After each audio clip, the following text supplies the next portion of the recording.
Spartathlon is a race that starts in Athens, of course, in Greece, right at the foot of the theater. To me, Florida's paradise. I like this state too. If you judge it by the news, we are all dying here. How much it costs to keep a horse, in Florida. Spend easily several $1,000s a year on a horse. Then it's like having a race car.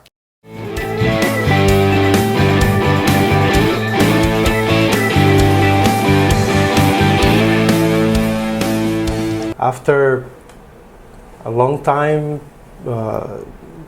wanting to make this happen, finally I have Andrei Nana. Correct.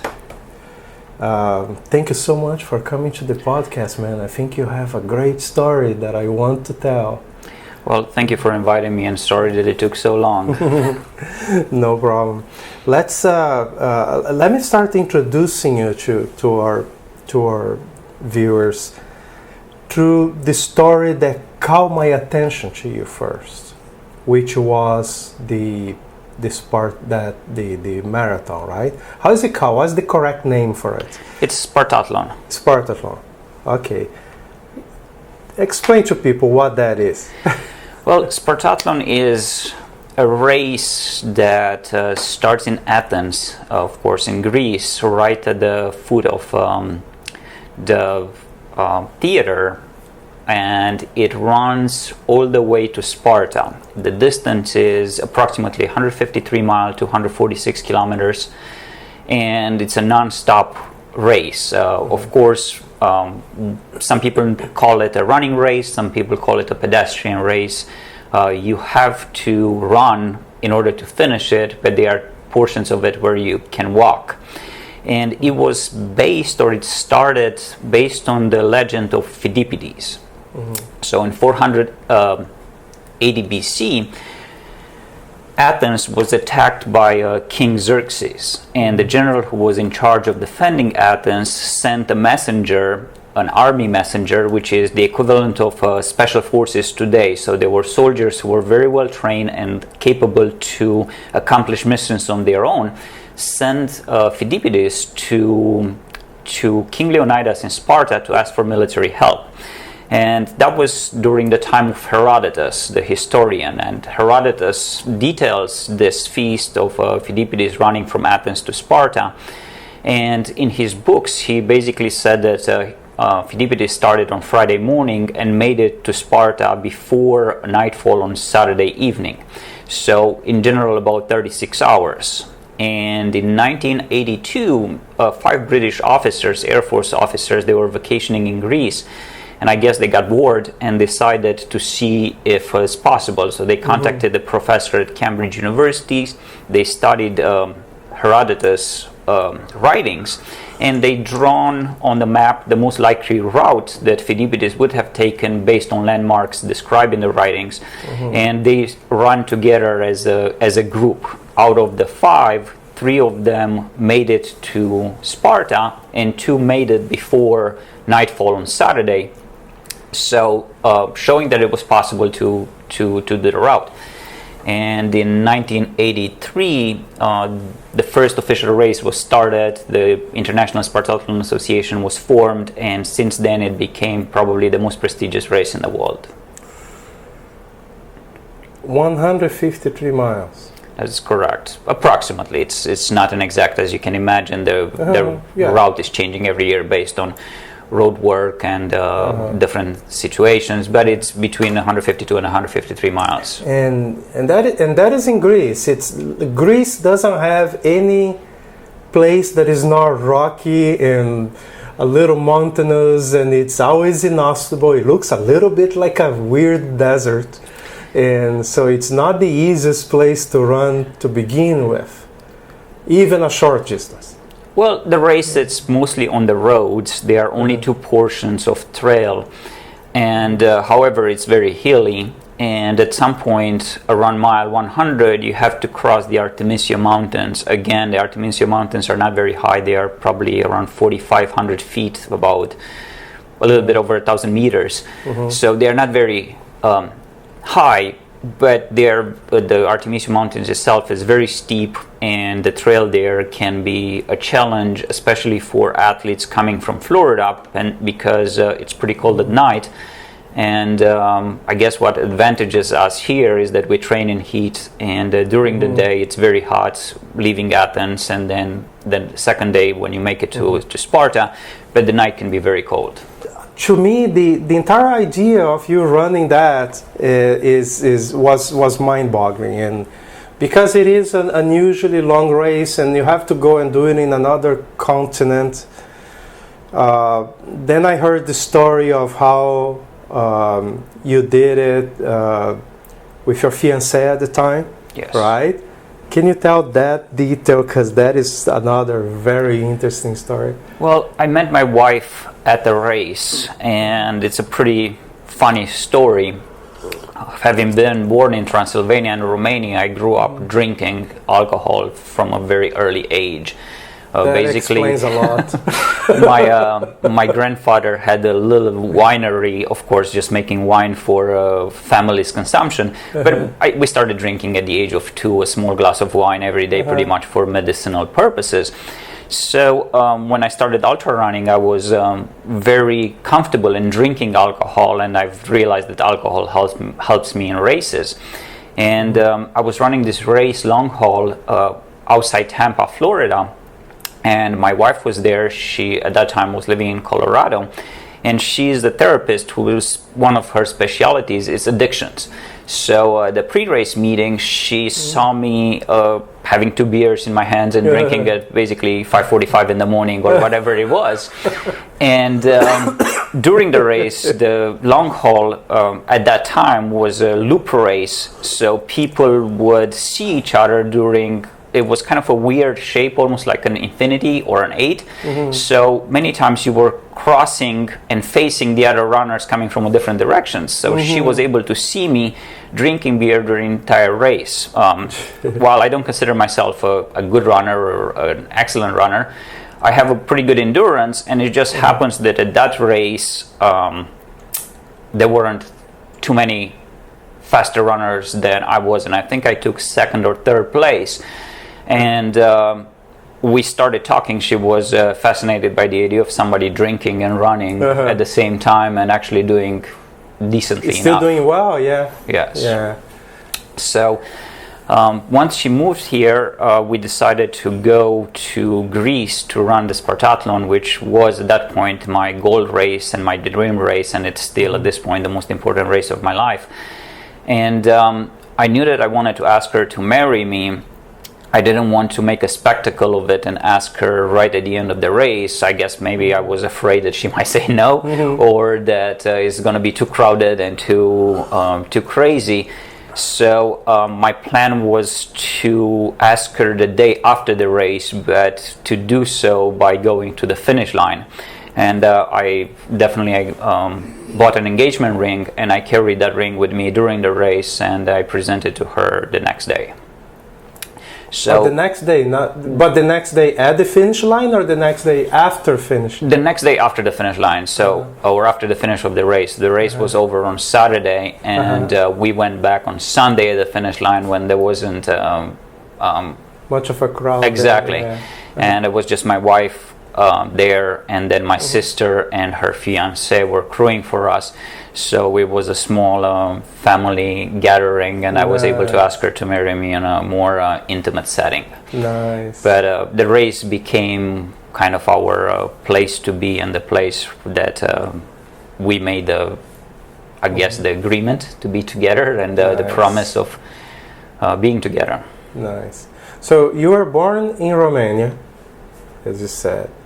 Yeah. Oh, by the way, before I talk about this, I think I saw a T-shirt that said "Run like Pedipides, finish like someone else."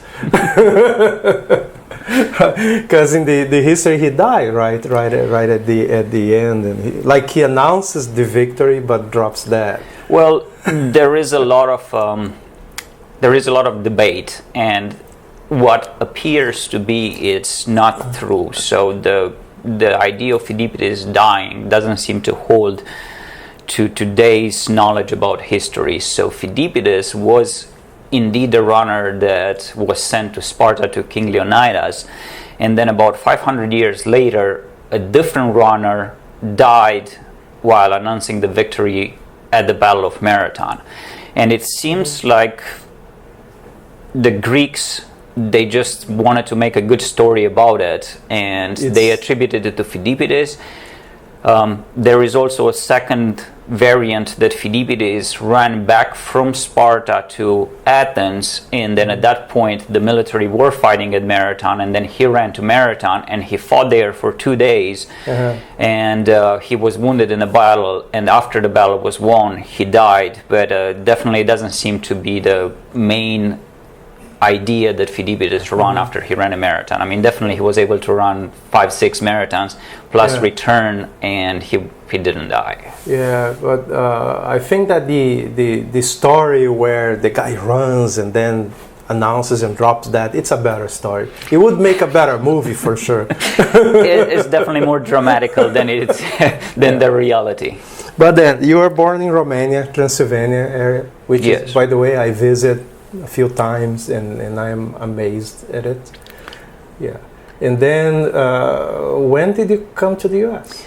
I moved to the US in 99, so I think I was 21 years old at that point. Prior to that, I lived briefly in France, Italy, Germany, and Austria, a little bit in some places more legal than others. But I knew since I was a kid that I always wanted to leave Romania, just because I was born during a communist period, under a communist system, and I realized how bad is for a person's not only physical and mental welfare, but spiritual, and indeed, because the communists absolutely hated anything that had to do with spirituality, with religion, with anything that try to allow to somebody to grow personally.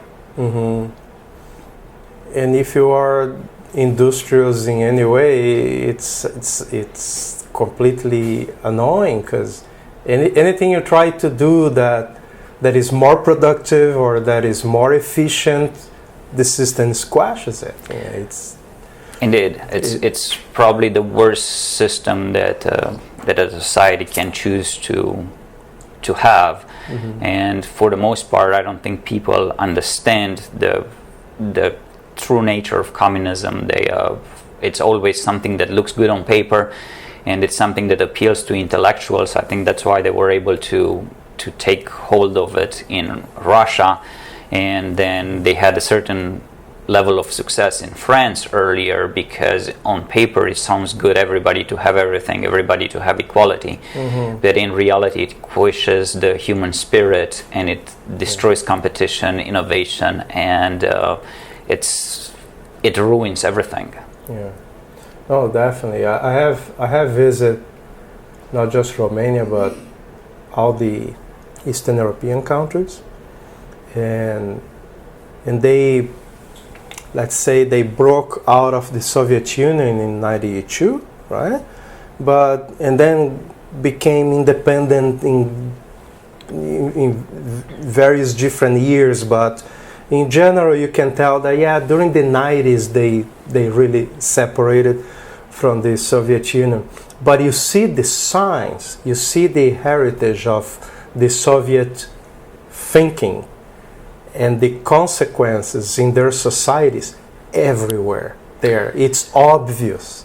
It's obvious in so many ways. I'm not talking architecture, that is generally piss poor. It's the most boring architecture that I ever saw. But you see in their fear of standing out. You see that in their fear of trying ideas and innovating and testing, and the entrepreneur spirit is so timid. Well, I remember as a kid when the communism fell in Romania, which is in 1989, when the communist revolutions were going on around Eastern Europe. There was a politician in our country, and he said something on TV to the extent that this country cannot truly be free until the last person who was born under communism is not going to die. So basically, people who were born under communism can never be free of communism. And I remember I was 13 years old and I wanted to cry because I couldn't understand what that meant. It just seemed to directly affect me, and to be told that I can never be free, and I think that motivated my idea and my desire to leave. Sounded like a curse. It is, but it's very, very real. People who were born under communism and were never taught or never learned to think free, they cannot think free. It's very rare that they can think to be free. It's like an animal who was born in a cage, and if you put them in the wild, they don't know to survive. Doesn't know how to survive. I noticed that a lot in Ukraine because that's where I have more friends. So I talk to more people, and that is something that some of my friends call the Homo Sovieticus, which is that person that lived most of its life in Soviet Union and now keeps bitching about how things are not as good as it was in the Soviet Union. But their view is very narrow, it's very limited. Yeah, maybe you had more potatoes, or something like that, or the gasoline was cheap.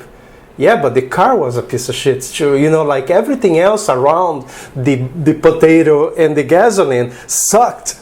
Everything else, but they don't remember that. There are plenty of studies that show that as humans, we have the tendency to always remember the good things in our lives and not necessarily the bad ones. Yeah. And I think that's the case with communism. People want to remember the good things, but there was nothing good about communism. I mean, maybe you can make an argument that families were forced to be more united in order to survive, but that has more to do with the European culture than communism. But I mean, I can tell you from my experience growing up, we didn't have hot water. We had hot water only twice a week. We didn't have cold water every day. We didn't have electricity, only about 2 hours a day. The food was rationalized, and you had to wait hours in line to be able to get one egg. And when someone starts comparing communist countries to non-communist countries, I don't even like to get into the comparison. I just explain, okay, it's easy to understand how it is. Just go and look at the border and see where people are trying to escape from which side to which side, all right? I don't think that is anybody getting in a freaking raft and facing the Caribbean Sea to go to Cuba. Doesn't happen, right? People were not trying to jump the wall to go into Eastern Europe, into Eastern Germany. yes, They were trying to escape to the West. Same with North Korea. People are not trying to smuggle into North Korea, right? It's that move is always in one direction. well, of course, and so far there was no exception. I cannot think of any communist experiment that came even close to being workable or to provide social dignity in any way. It's not. It's never going to be. And the reality, a reality that we refuse to talk about, the communist system created the most amount of victims of any system in the world. We like to talk about the fascists and the Nazis killing several million people during the Second World War and during the Reich. However, the communists killed hundreds of millions of people. If you take together the Soviet Union, the China, and the rest of the Asian countries and some countries in Africa, and it's hundreds of millions of their own people, and we don't like to talk about, and that's why it scares me to my core when I hear today in the United States a new generation of people talking about the virtue of communism and equality and the virtues of socialism, and it scares me because we don't teach history the way it should be. And I understand it's appealing to think that everybody should be equal and it's a wonderful world, but the reality is that these systems survived for a limited amount of time because they killed their own people and they basically stole from them in order to keep the others alive. Yeah, I don't want to get into current politics in podcasts because it gets old, but I think I have a more positive view on that than you. So let me present my rosy, positive, optimistic point of view here. Well, I'm hoping that you're right. Me too. I hope I'm not fumbling this one. Now, what happens is that I studied history, a recent history since the 60s especially. And I did a lot of research reading American newspapers from each decade. And what I saw, and also recently I saw studies of where people gathered data about the media and the quality of journalism and several other factors to try to measure if some questions like, are we more divided than we used to be, or is there more are there more movements like communism in America than there used to be? And the result is pretty much constant. It didn't change much. What we have now is what really changed during this century is our exposure to the news changed.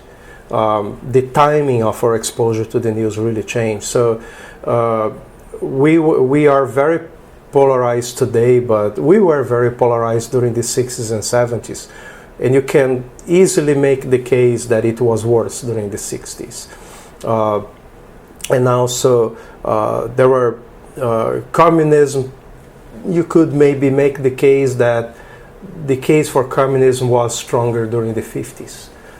In America, there were more people more engaged in the idea than today. What you have today is of course there is a core of people that are very engaged, in the idea. There are even some of our current politicians are openly socialist or communist, but and I'm not even going to get into all the many definitions of socialism, but most of the people that show sympathy to it or going right on Twitter about it, they're just confused. They're just dumb. It's not like it's not like they organize a clear model of the world that they are advocating and that they are trying to push it into society and organizing people and let's go and do this thing. No, it's not like that. It's internet warriors, and when you look at the views of students, for instance, that's one of the things that they measure over time.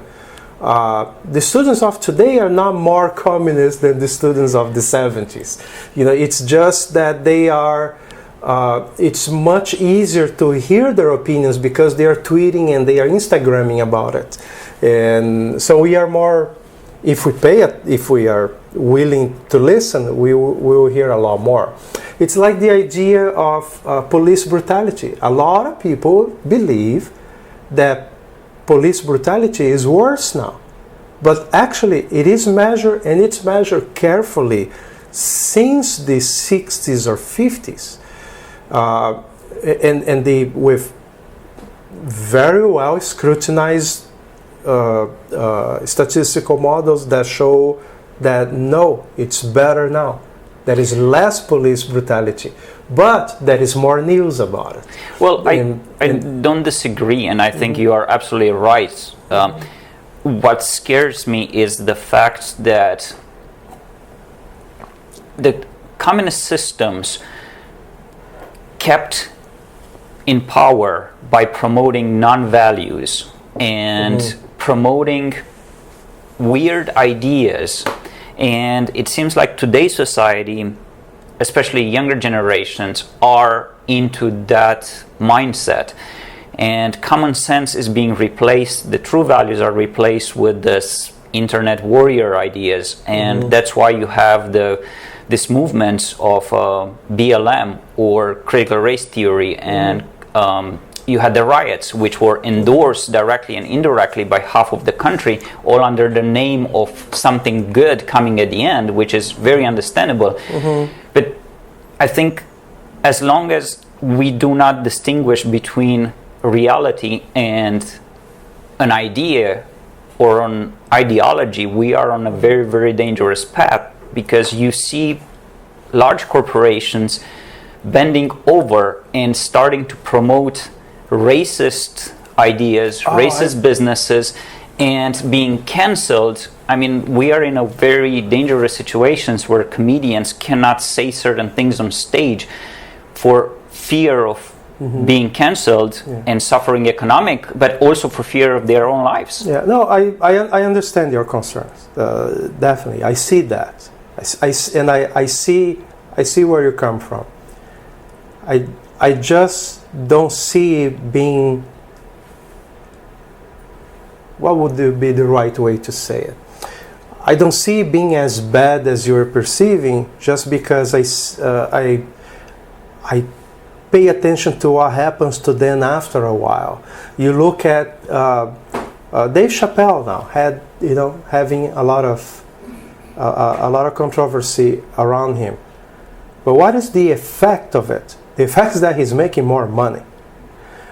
You look at companies going woke, and what happens? They lose money. Go woke, go broke, right? There are plenty of examples of that. The market tends to partially correct for that. And especially when companies go really openly woke. And that is the case of, like I like to mention, mainstream media. That it's the wokeness is tremendous, but their audience is little. So if someone starts yelling something really stupid in a forest and nobody's listening, why should we worry that much? And that is mainstream media today. Their audience is the demographics is older and less representative. They don't have a single show that makes more than 1 million views, and it's very, their participation in the decision making is getting smaller every year. So yeah, they may be the dumbest side of society today, but it's smaller. Well, and today, when you look at what are the emergent medias and formats where people are actually spreading information, it's things like podcasts. So, and I see a lot of podcasts where people are, complaining about those things, but then I think, but you are winning. You are winning. Your audience is growing. People are paying attention.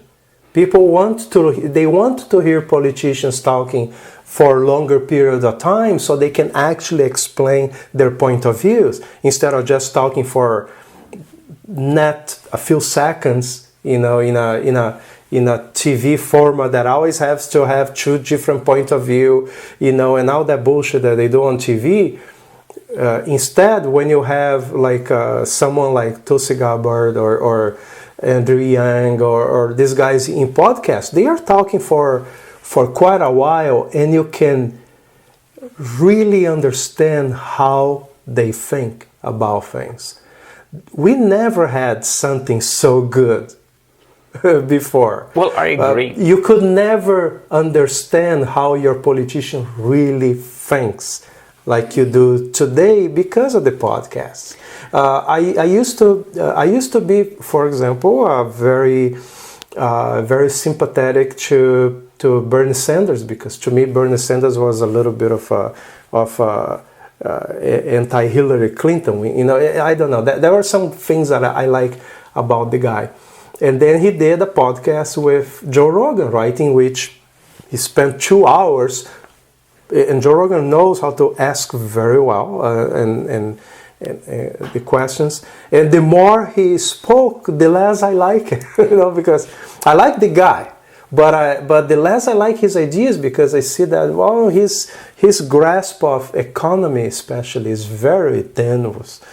So yeah, I wouldn't vote for him, but I respect the way he at least his intentions. I just don't like his methods. So I think it's better now. And police, not just police is there is less police brutality than before, but now they all have cameras. But that means we are going to see more incidents, right? So we need to understand the statistics, to understand how the impression we may have on the surface is not good sometimes. I don't disagree. The problem that I see is the attention spam, and this can be a blessing in disguise. Obviously, I think people today, especially in the Western civilizations, have a very short attention span, and it's even getting shorter by day. And you can see this in all the advertising that the idea is that somebody has to capture your attention in the first 15 seconds. And if they don't have it, they basically lose you as a client. And this is the scary part, is that this 15 seconds attention drives this crazy personalities and the crazy ideas to the front. Of course, the downside for this idea is that if somebody today has an idea about, let's save the planet from, I don't know, let's say climate change, that idea died, and it didn't matter how much it was pushed. A new idea came in several months later, and another idea is going to come several months later. So the same people who have the tendency to follow the top news or the fastest news that come, they move away. And I agree that podcasts are phenomenal. I mean, my respect for Tulsi Gabbard came after listening to her interview with John Rogan, where in 5 hours you can get a much better idea about a politician, about what they think. It wasn't scripted, it wasn't edited, it was direct, it was from the core. And I was able to understand that she is probably the least partisan politician. And the same with Andrew Yang, for that example, in the Democrat parties. Exactly. Well, Yang is independent now. He has his own party. He's creating the Forward Party, which is an idea that I like a lot. But I will give you an example of someone that I really didn't like. And because of a podcast, I changed my mind. And that's he's a guitar player, Ted Nugent. I always had I had a bad impression about him, and I didn't like the music, and I thought, to me, he sounds like a strident redneck, and I don't know, I had all the bad vibes about it, right? And then, so there goes Joe Rogan again, a podcast with Ted Nugent, and they talk for a couple hours. At the end of that time, I thought, if I met him, I would offer him a beer. I like how he sees life. I discover his view of life first through the podcast. And then I saw, this is how it shows through his music. This is how it shows through his humor and the politics and everything else. And then it became coherent. I could understand the guy, but because there was enough time to listen, right? Another guy that just yesterday I watched a recent podcast with him is Chuck Palahniuk. That's the guy that wrote Fight Club, right? Okay. And he wrote a lot of other stories that are tremendously controversial and very cringy. A lot of really cringy material, and now I cannot wait for the next interview or the next book reading, because I think he has a view on life and death that very few people develop that much. He's incredibly interesting. But back to our reality for a moment. So you were born in Romania, moved around Europe for a while, Yes. right? And how did it happen that you came to US and where did you go? Well, it's funny. I'm not necessarily a religious person. I was baptized as Greek Orthodox, and I was baptized in a church. I got married in a church, but we don't really go to church. And I never really cared much about religion as a form of organized anything. But I can tell you that something gets weird about United States and myself. So since I was a child, I always told my parents that somehow I'm going to make it to America. And I remember my dad, being a very rational person, would try to tell me, son, you're not going to make it. We don't have relatives. We don't have money. You don't speak English. We don't know anything about United States. And obviously we are in a communist country. There is no way for you to get there. Just get it out of your mind. And I remember that this idea was so strong in my mind that my parents were worried, and they took me to talk to somebody, the equivalent of psychologist. Obviously, during communist system, communists didn't believe in psychologists either, so psychology was not legal. But I talked to a counselor, and they tried to dissuade me from keep saying that I'm going to America. But it was one of the first few words that I said. And it happened, as I said, at 21. And my only explanation is that my great-grandfather immigrated to the United States at the end of 1800s, and he lived in New York City. He worked in construction and helped build New York City, and he returned to Transylvania right before the First World War started. And my rational mind tells me that somehow some genetic information was transmitted to me, and somehow it just exploded. It became the most influential genetic information of my mind because I couldn't let it go. And I was convinced as a kid that somehow I'm going to make it to the United States. I made it here, as I said, in 99, and my first place was Maryland. And I lived in Maryland and Washington, D.C. for a while. I dated somebody from New York City. I traveled extensively to New York City in the weekends, spending time together. And then September 11 came, and at that point I was working for Kerry International, which is the largest limousine company in the world. Tourism and transportation was very affected as an industry. We lost a lot of clients. My job was not necessarily in danger, but I was not working as much as I wanted, and I was a little bit worried, and I decided that it's time to move. And I ended up moving to Knoxville, Tennessee, out of all places, and I joined the military there. I ended up going to Iraq. What branch? Army. And Army National Guard. And I ended up going to Iraq 2004, 2005. And after I came back from Iraq, I decided to go to law school. And that's kind of what brought me to Florida. I came to a law school here in Florida, and then I just stayed because to me, Florida is paradise. I like this state too. When I moved to Florida the first time, I thought that I was going to like for a number of reasons. End up not being so.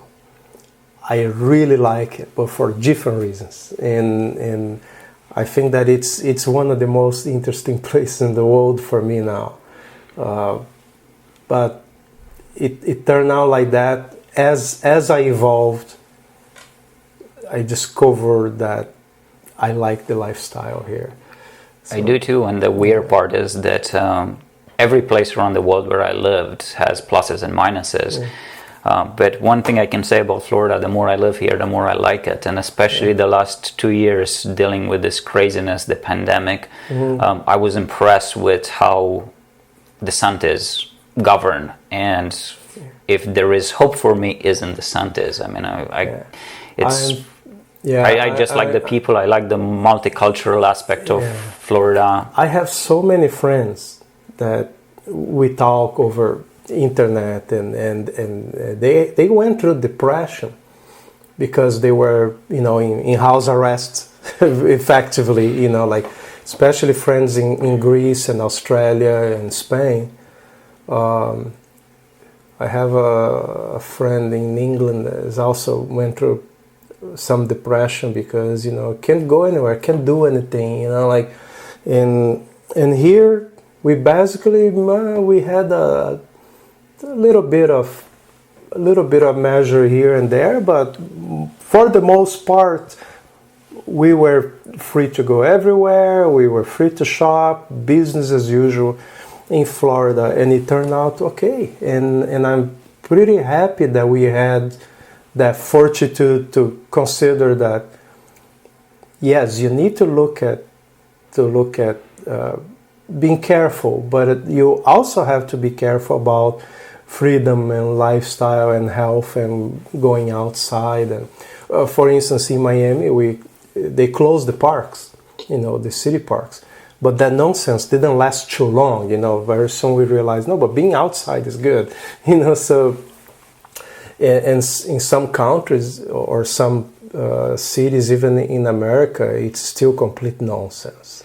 So it is. We are doing pretty well here in Florida. That's what I try to explain to my friends, and especially when this craziness started, my family used to email me and message me and call me and worrying about what they saw on the news with regard to Florida. And I always told them life is normal, and many times I would drive on the road and show them with the video camera that, look, life for us, nothing changes, and don't believe the news. If you judge it by the news, we are all dying here. We are falling dead like flies on the sidewalk, and it's carnage. The news paints Florida as a very, very bad place, but thankfully, as I say, the news is the mainstream media, which is the problem in my opinion. It's not bad yet, but it is on life support. It's smaller and smaller and smaller and less relevant. So I don't care, but I want to call attention to one detail. You were in Europe as a kid, dreaming about moving to America, and then you did, and you were able to join the army, right? I guess at that point you had a green card. That's right? correct. Yes. You were not a citizen yet. That's correct. Okay, but the country already has as a green card holder, the country already allows to serve. And I think that alone, immigrating legally and being able to join the army is on itself such an interesting story, because it's something completely alien for most countries and for most people around the world. Right? Well, I think it's one thing that in my life, I believe that there are two texts that I am familiar with, or two concepts that I am familiar with, that hold truth over time. And one of them is the Bushido Code, which I grew up and I based my entire life philosophy on the Bushido Code. And the next one is the U.S. Constitution, the Bill of Rights. I think that it's a piece of paper, it's a concept, it's an idea that holds value in time, since the moment when it was created, and probably 500 years from now, it's going to have exactly the same level of truth and importance. And serving in the military, serving in the U.S. Army and going with them to Iraq, it is an honor. I mean, I don't necessarily believe that war it's wonderful. I never did that. And I think we have many times so much PTSD today. It's because of the way media presents the war, and especially the entertainment industry, as something that it's wonderful and women are going to drop to men's feet and they are all parades. And the reality is that war is dirty, and it's very, very hard on people, both on soldiers and on civilians who are caught in the middle of it. However, it was an honor to serve, and interestingly enough, I was naturalized in Frankfurt at the U.S. consulate because I was in Iraq when my time came to be naturalized. So you had a ceremony while in service. Well, and basically in a back room, it wasn't an amazing ceremony. It was just a swear in. But I flew to Germany. I had some days off, and I flew to Germany, and I was naturalized in the U.S. cool. consulate in Frankfurt. That's cool. I have a lot of friends in the military, and that is a conversation sometimes I like to have with them, because I see that is an understanding that is very clear in their mind, that war is something that you have to be ready for, and you have to be ready to be effective. But you don't wish for war. You know that it's a miserable enterprise, right? It may be the most miserable of all enterprises. But si vis pacem para bellum. If you want peace, correct, prepare to war. And I also believe very strongly that if you want peace, you do that through strength. Strength is fundamental to give you the opportunity to do effective diplomacy. You do diplomacy not by being weak and not having options. That's not how things work. But yeah, soldiers, especially soldiers with a lot of experience and a lot of good understanding of it, they are unanimous. Yeah, that is the most. It's one of the most amazing, but it's also one of the most miserable experiences you can have. I like how Eric Weinstein says that everything about war is amazing except for all the killing and destruction. But in terms of economic development, industrialization, logistics, in a lot of ways, it's fantastic. It's a fantastic discipline to understand. I don't glamorize war for anything, and I believe that only people who want to go to war or they are happy about going to war are either psychopaths who end up in major functions in politics and in some cases in the military. And then the others who are glorifying war are actually people who are very, very weak, and they try to project themselves as being strong to hide behind the truth. Yeah, or very disillusioned people. I saw a documentary about the kamikaze pilots, and they studied the kamikaze and then the bombers, the suicide bombers. The Palestinian suicide bombers and some others, and what they figured out is that the pilots they didn't just take all the regular pilots, a number of them at random, and made them kamikaze pilots, because most of them would not do it. So, but they detected who are the ones that are disillusioned with life. Maybe they already lost their family. One just got divorced and he's bitter about it. The other one, has mental problems. So they found all these people that they fell through the cracks, or for one reason or another, they were down in life, or they felt that they had nothing good to live for already. And then they made them the suicide. And still, even by pre-selecting them this way, they had to fly the squadrons of the kamikaze, and there would be some aircraft that would be following them to shut down the ones that gave up. Because some of them would change their mind still on the way, and they would shut them down. And it's the same with the suicide bombers. It's usually people that have not just no education, but their situation is so sad and so desperate that it's not difficult to convince them that, wow, this life is completely fucked for you, buddy.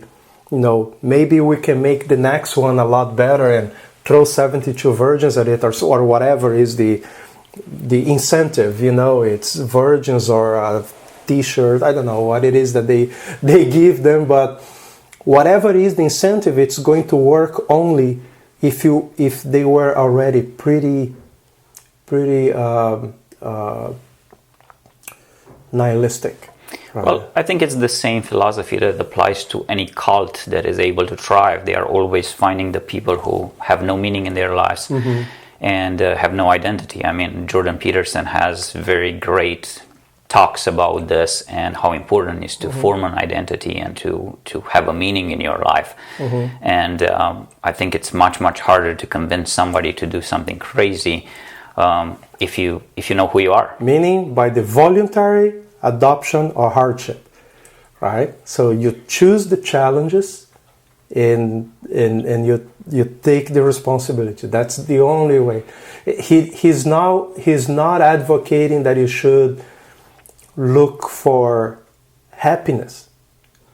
He's never talking about that. Like a motivational speaker would do. He's not talking about happiness. No, he's talking about meaning. Well, I think, and then happiness can be a subproduct of that, but there is no guarantee. What he's saying is that you get meaning by adopting a responsibility, by helping, by first organizing your life and then helping your family, and maybe if you do that very well, you'll be able to also help your community and further. Well, I think that's why I like him. It's because it's one of the first people that I listen to in details, and he doesn't preach happiness. Personally, I believe that happiness is a fake concept. It doesn't exist. And actually it's something bad for you. People who do not experience hardship, they cannot grow. And people who are so-and-so presenting themselves as happy, in my experience, they are the most damaged people that you can see. And it seems like the only thing that drives them in life is to present themselves as happy, when in reality they are very sad. Yeah. And that's one of the reasons I don't use Instagram. Neither do I. It's a bonfire of vanities, right? But yeah, I see that in your life through as much as you told me so far. I see that theme of doing. Taking a duty and doing it, and getting done, and not abandoning, not weakening, and that goes through the way that you care for your horses and the way you care for your family. And by the way, we didn't talk about the horses. No, please tell us that you have how many? We have 4 horses. 4 horses. And you rescued them. Well, 3 of them, they are more or less rescued. They are technically my wife's horses, because she's the one who rides them and trains them.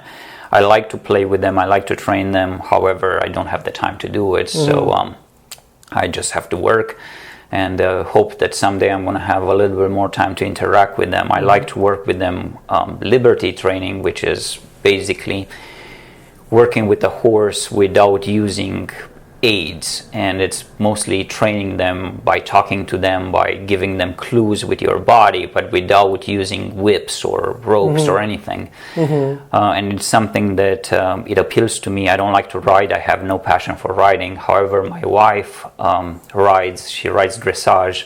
She's been doing it pretty much her entire life, and she rescued 2 of them pretty much on the way to slaughter. They were kind of at the last auction, and if they would have ended up in those auctions, they would have been purchased and sent to slaughter.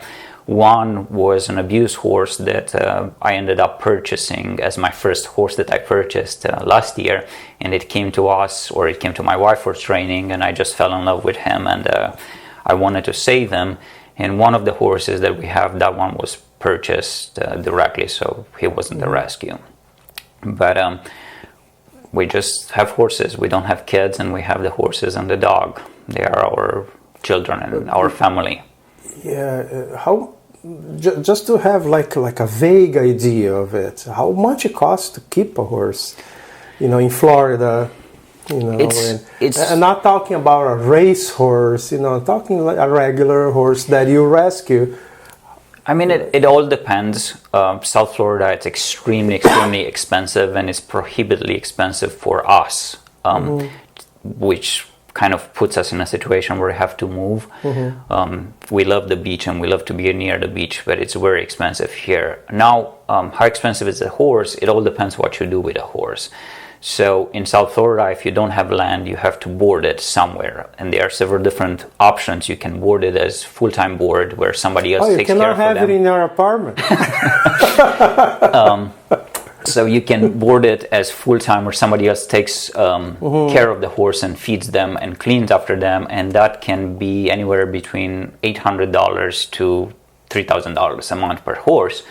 Or you can have partial board where you do something, you buy your own food, and somebody feeds them maybe in the morning, but you clean the stalls, and that can be a little bit less expensive.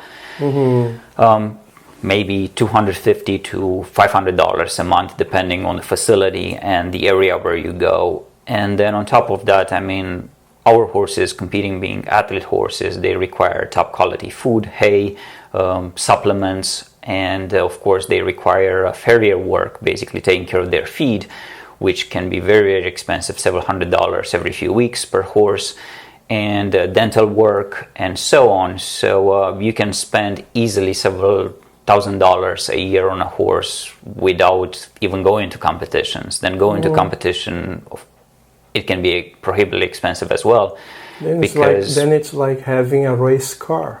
Yes, exactly. You have to have a trailer, you have to have a truck to pull the trailer. Oh yeah, you have one of those trailers for horses? Yes, you have to, they all have to be in good standing, and you have to maintain them, which is very expensive. Basically, the trailer sits in your backyard for weeks without doing anything, and you go somewhere for half a day. But then you have to change tires on a regular basis because you don't want to be on the side of the road with a flat tire, especially here in Florida where it's 90 degrees and inside of a trailer it can be 110 degrees, so your horse can die if you have an issue.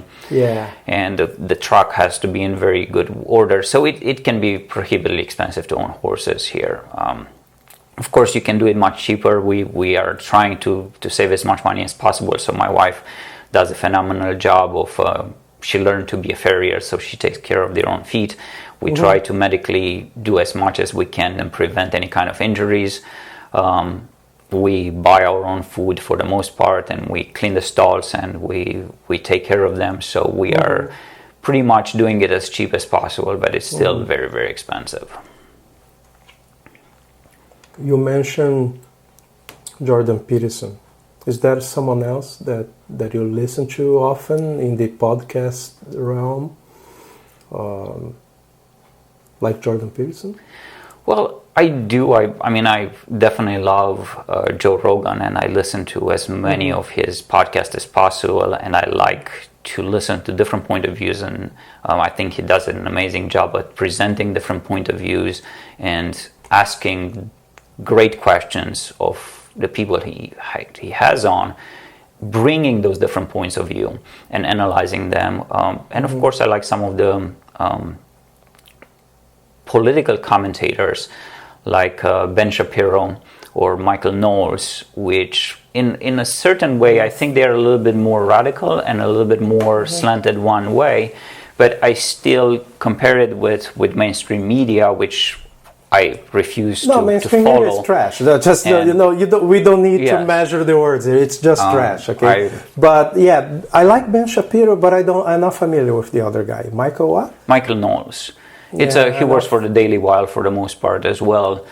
And, I'm not familiar with that. I mean, many times listening to a lot of his podcasts or interviews, I find myself disagreeing quite a bit with him or his points of views.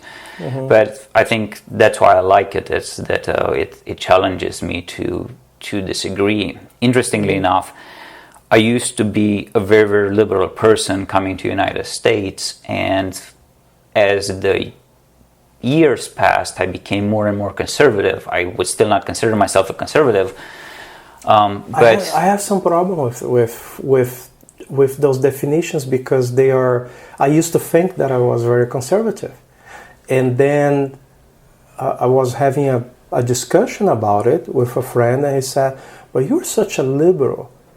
I said, no, I'm conservative. I said, no. You're a 19th century English liberal. So is that what I am? I said, yeah. Then he explained how he maps, how my preferences, how my values map to actually being an original liberal. Now what a lot of people are called liberal today in America, they are authoritarians actually. But I think that when there are two values conflicting, I would side with the one that gives more freedom. You know, I'm more comfortable with taking certain risks, even at the level of society, and I'm comfortable with the idea of taking certain sacrifices. And that makes me more of a classic liberal. And I always had the impression that you are too. Well, but I think that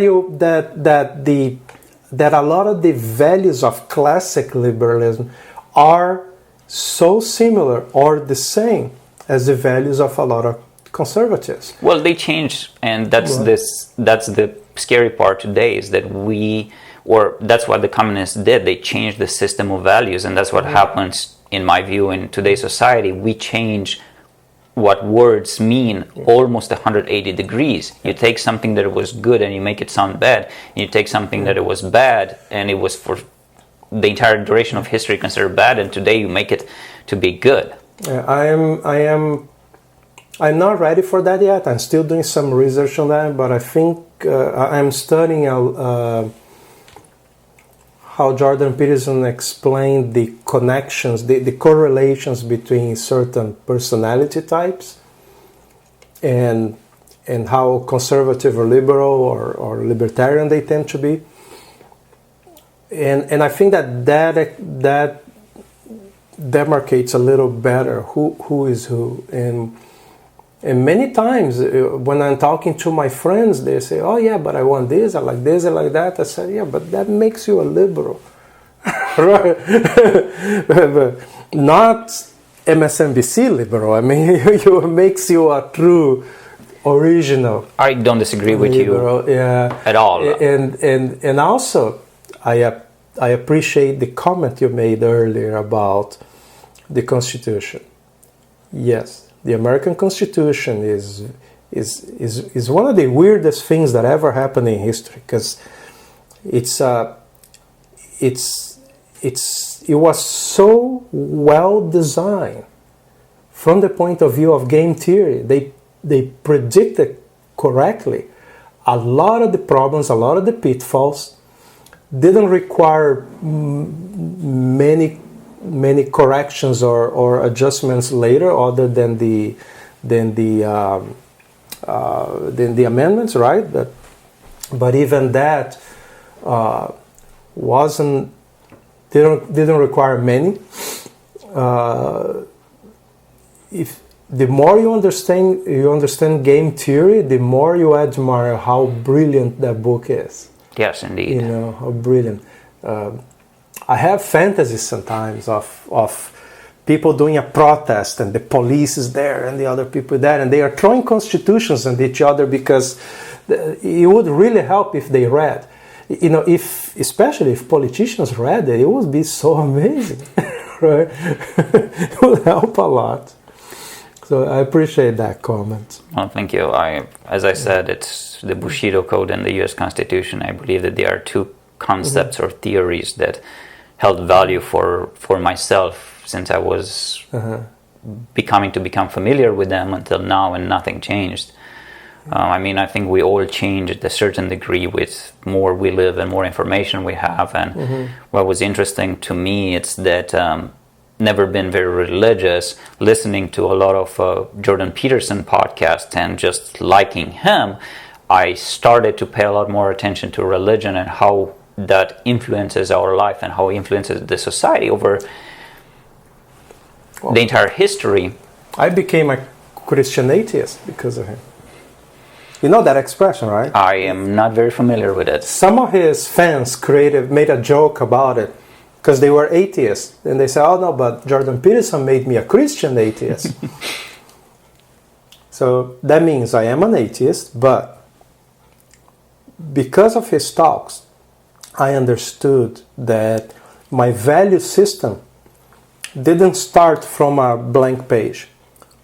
I didn't get a blank page, some Harry style, and say, okay, these are the rules that I'm going to follow for my life. These are my values, right? That's not what happened. I inherit a code of conduct from my family, from the society where I grew up, and that came originally from Judeo-Christian culture and religion. What happens is that as an atheist, I felt free to then make a few adjustments to that. Okay, maybe this part is a little too much, or it's missing this point or another, but in general, it's inherited from Judeo-Christian culture. And also all the mythology and the values and the moral values came from that. And that's why we call it a Christian atheist. So yeah, I don't believe in the deity, but I believe that my values didn't start from a blank page. And now I think that the idea of the blank page that a lot of atheists had and that I used to have is quite arrogant. No, it's not. You don't alter your own moral values at first, especially not when you were very young. And then when you are much older, you realize that for the most part they were fine and great already. Anyway, right? Well, you just need to improve a little. Well, it's probably our understanding, and obviously that society doesn't make a good job of presenting them in a way that it's, I guess, fitting for every person. It's the society presents it the way it presents it during history, so our understanding of religion and concepts of spirituality changes as the society changes. And I can tell you that not being religious and going to the Spartathlon, it's the first time in my life when I experienced something that I cannot explain and I can call divine in a certain way. And in my race reports and posting on Facebook, I talk about talking to the gods there. And it's never anything in the sense that I hear a voice or I see anything. I understand. It's not literally religious, but it has that meaning. It has some of that significance. Yeah. For me, we live an extremely stressful life with tremendous amount of work and a lot of responsibility, not only for ourselves and for our animals, but just trying to do something, create something in this world in ultra running and with the animals and presenting the horses in a way that is going to save horses in the future. So we don't take time off. We don't have time off. Many times I get to the Spartathlon and I start running the race and I'm overwhelmed by life. I am tired. I am depressed. I am pessimistic. I am very, very down. But something happens during that race where all of a sudden it feels like somebody perhaps poured bleach on my brain, and all of a sudden life starts to make sense, and it doesn't matter how bad it is, it seems like it makes sense and it's okay. And I finish the race and I feel liberated. Of course, returning back to life many times, it puts me back in the same position a few months later. But it's something, it's a feeling that I experience that it's hard to describe in any other form except that it's divine. When I was running through Arizona, one day I woke up a little earlier than usual. My normal, because I would camp in the desert, usually I would wake up at 4:30, and I would be on the road around 5:30, and and sun would rise at 7. So I would be on the road for an hour and a half in the dark. And one night I woke up a little earlier than usual, maybe 3:30, 4, and then I got on the road. And it was one of those parts of Arizona where the road is straight all the way to the mountains in the horizon and straight on the other end all the way. So, and no cities, no houses, no nothing around you. There is no light pollution. and I was running on top of the line on the road that I could see a little bit with just the lights from the stars. And in the darkness of the desert, seeing the stars on top of me and in total silence, that was one of the most amazing moments of my life. And writing about it later, because I was blogging every day, I said that I never felt so close to God. And several of my friends that know me, they say, "Oh, but I thought you were not religious." I said, "I'm not, but this is a religious statement that means everything to me. But that doesn't mean that I became a Christian, but but it means every letter of every word. I never felt so close to God."